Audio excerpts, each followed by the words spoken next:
proceed now. Dito yung sa question ni Arnel. Attorney Balilo.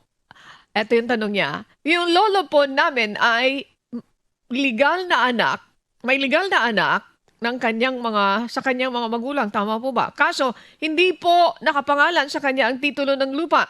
Ngayon po, patay na ang kapatid niya. May habol po ba ang lolo namin doon sa lupa? Ano po ba ang pwede namin gawin para mailipat ko sa kanya ang titulo? Talaga naman, pag lupa, Miss Jackie, mayroon mga magta-take advantage.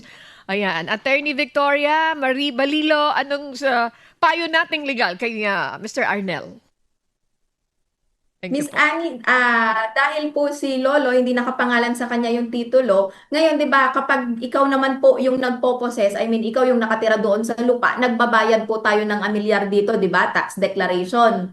Ngayon, yung tax declaration o kaya yung mga testimonya ng uninterested persons ba, yon yung mga kapitbahay mo. Yung walang interest na financial doon sa lupang sa lupa na hinahabol nyo, yon pwede nyo silang ipag-execute ng affidavit para magtestigo sa inyo na kayo na talaga yung nagpo-possess noon at sa inyo ibinigay yung lupang hinahabol na atin.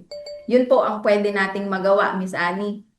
Ayan. So mayroon pa kayong habol. Ano po? Ginoong ano 'yun? Alex ba yung nagtatanong? Maraming salamat po. Sana maayos ninyo 'yan nang walang gusot. Ano po, magkakamag-anak din naman. Sana mag-usap-usap kayo.